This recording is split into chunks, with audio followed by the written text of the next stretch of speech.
Uncoated conductors have a thin layer of non-conducting material such as varnish, enamel, or insulation applied to their surface. The purpose of this coating is to provide insulation, protect against corrosion, or improve durability.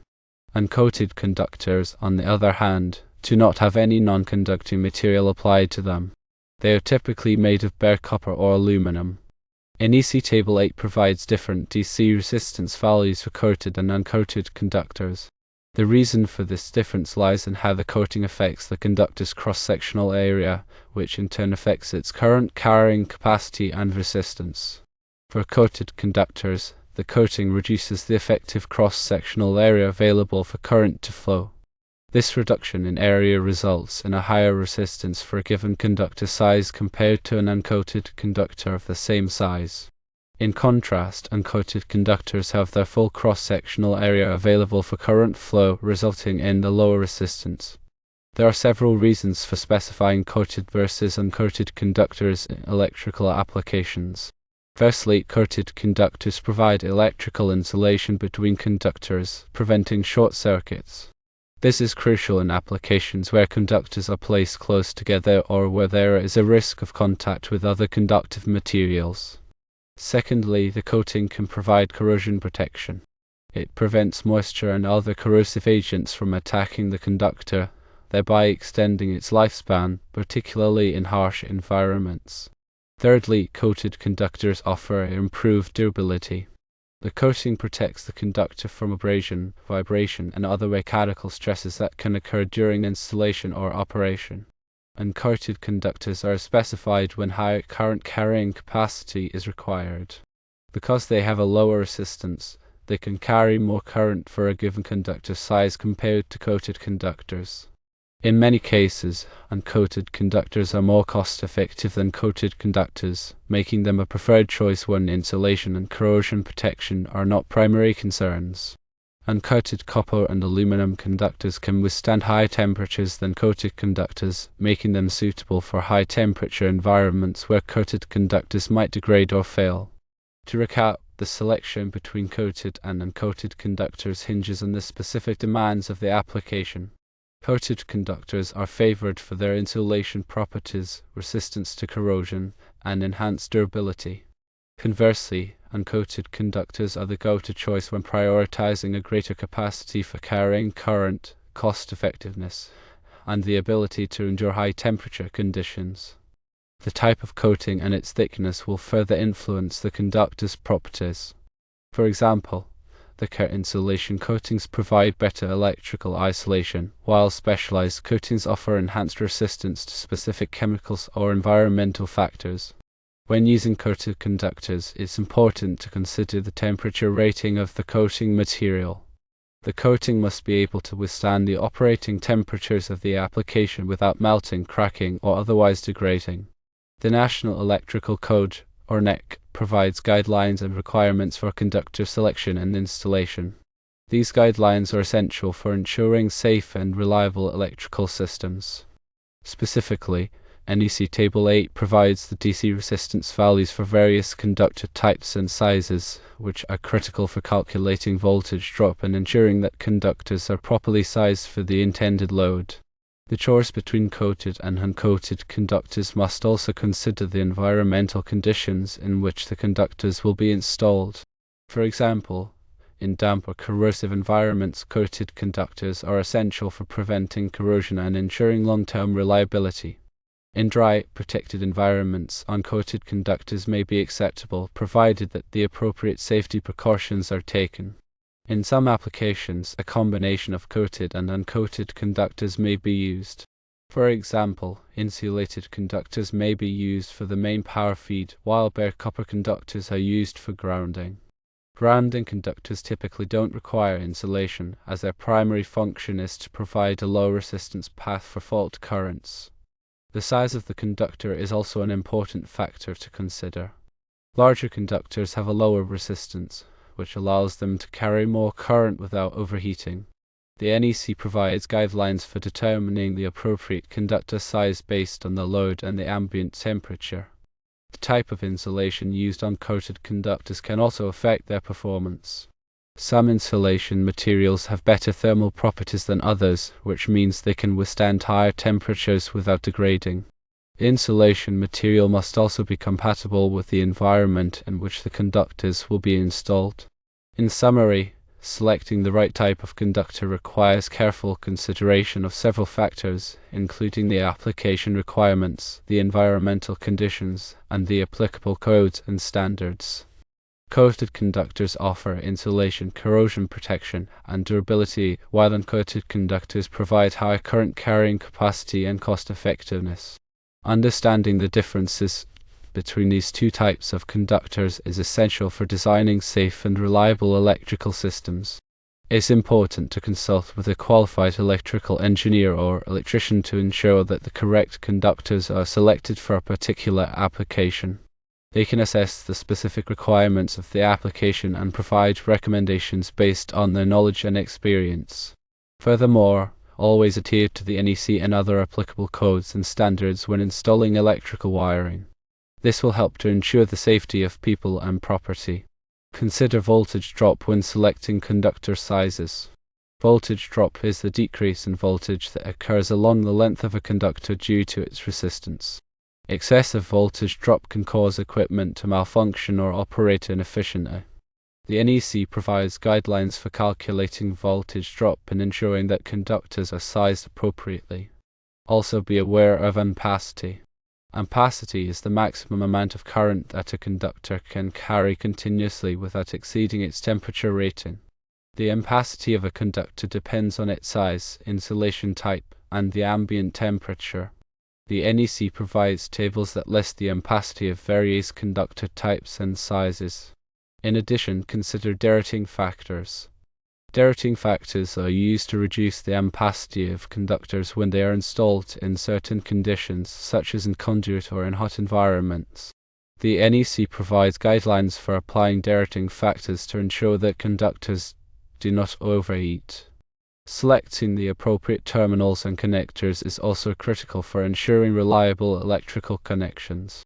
Terminals and connectors must be compatible with the conductor material and size. They must also be properly installed to ensure a secure and low resistance connection. When making connections, always use the correct tools and techniques. Improperly installed connections can lead to overheating, voltage drop, and even electrical fires. Regularly inspect electrical wiring and connections for signs of damage or deterioration. Damaged or deteriorated wiring should be repaired or replaced immediately. It is crucial to perform regular maintenance on electrical systems to ensure their continued safe and reliable operation. This includes inspecting wiring, connections, and equipment for signs of wear and tear, as well as testing the system to ensure that it is functioning properly. Finally, it is highly recommended to hire a qualified electrical contractor to perform electrical work. Electrical work can be dangerous, and it is important to have the expertise of a professional to ensure that the work is done safely and correctly. A qualified electrical contractor will have the knowledge, skills, and experience to handle all types of electrical work, from simple repairs to complex installations. They will also be familiar with the NEC and other applicable codes and standards. To further clarify, let's delve into specific applications where coated and uncoated conductors are typically used. In residential wiring, coated conductors, specifically those with thermoplastic high heat resistant nylon, or THHN, or thermoplastic high water resistant nylon, or THWN, insulation, are commonly used for branch circuits and feeders. These conductors provide the necessary insulation and protection against moisture and abrasion. In commercial buildings, coated conductors are also widely used for lighting, receptacles, and other general-purpose circuits. The type of insulation used may vary depending on the specific requirements of the application. For example, in areas with high moisture levels, conductors with moisture-resistant insulation are preferred. In industrial settings, both coated and uncoated conductors may be used. Coated conductors are typically used for power distribution and control circuits, while uncoated conductors may be used for grounding and bonding. Uncoated conductors are often used in high-temperature applications such as in furnaces and ovens. In these applications, the conductors must be able to withstand the high temperatures without degrading. Uncoated copper conductors are often used in grounding systems due to their excellent conductivity and corrosion resistance. Grounding systems provide a path for fault currents to return to the source, which helps to protect people and equipment from electrical shock. In overhead power lines, uncoated aluminum conductors are commonly used for their lightweight and high conductivity. These conductors are typically stranded to provide additional strength and flexibility.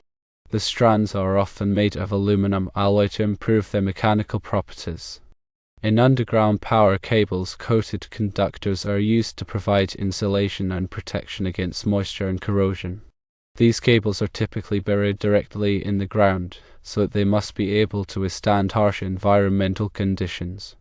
In electronic devices, coated conductors are used for wiring circuit boards and connecting components. These conductors are typically very small and have a thin layer of insulation to prevent short circuits. The type of coating used may vary depending on the application. For example, some conductors may be coated with solder to improve their solderability. In automotive wiring, coated conductors are used to connect various electrical components such as lights, sensors, and actuators. These conductors must be able to withstand vibration, temperature changes, and exposure to fluids. In aerospace applications, coated conductors are used for wiring aircraft and spacecraft. These conductors must be lightweight, reliable, and able to withstand extreme temperatures and radiation. The type of coating used may vary depending on the specific requirements of the application.